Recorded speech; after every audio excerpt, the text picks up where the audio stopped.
আমার অনুমতি ছাড়া এখান থেকে যাইতে পারবা না। আল্লাহর ওলি হুজুর গাউসুল আজম ডাক দিয়ে কয়, ও পৃথিবীর মানুষ, যেই লোকটা আমারে বলছে থাকার জন্য, তার গায়ের মধ্যে বড় খুশবু দেখলাম, তার চেহারার মধ্যে বড় মায়া দেখলাম। কারণ মায়াবতী মানুষ মায়ার পাগল। কথা কোন ঠিক কিনা?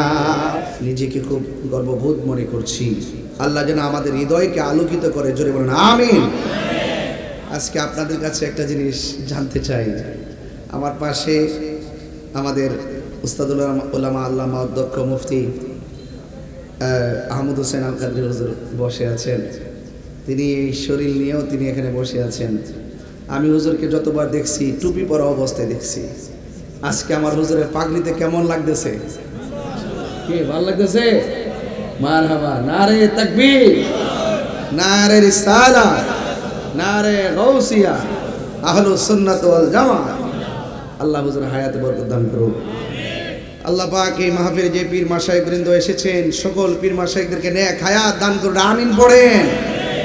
আমাকে ইন্তেজামিয়া কমিটির পক্ষ থেকে বিষয় দেওয়া হয়েছে পীরানি পীর হযরত গাউসুল আজম আব্দুল কাদের জিলানী রাহমাতুল্লাহ আলাইহির স্মৃতিচারণ পবিত্র ফাতিহা আজদাম সম্পর্কে কিছু কথা বলার জন্য।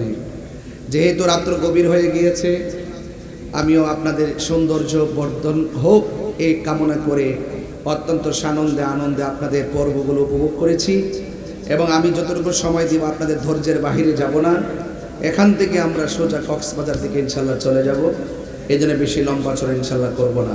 সবাই আওয়াজ করে বলুন, আমরা কি খুশি না বেজার? আল্লাহ যেন আমাদের সকলে হৃদয়কে আলোকিত করে, বলুন আমিন।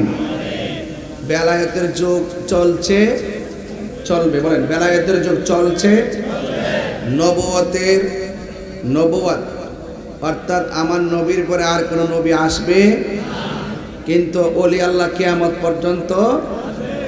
যে ব্যক্তি বলবে আমার নবীর পরেও নবী আসবে, এরা কি মুসলমান? যারা বলে নবীর পরে নবী আসবে, এরা কি মুসলমান? আমার নবীর পরে কি আর কোন নবী আসবে? না।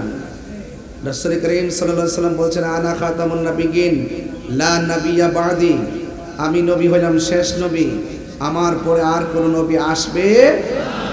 এই জন্য বাংলাদেশের কিছু মানুষ আছে, এরা ইসলামের কথা বলে কিন্তু আসল ইসলামের কথা কয় না। ওরা ব্যক্তিগত ইসলামের কথা বলে, ওরা স্বার্থের জন্য ইসলামের কথা বলে, ওরা চেয়ারের জন্য ইসলামের কথা বলে, ওরা ক্ষমতার জন্য ইসলামের কথা বলে, কিন্তু মুখ খুললে এই কথা কয় না। সারা জীবন যে খেলাপথ বলে আউরাইলা, এখন মুখটা কইতে পারো না। একটা কাগজ লিখা দাও যে এই আমরা যদি ক্ষমতায় আসতে পারি, কাদিয়ানীদেরকে অমুসলিম ঘোষণা করব, এই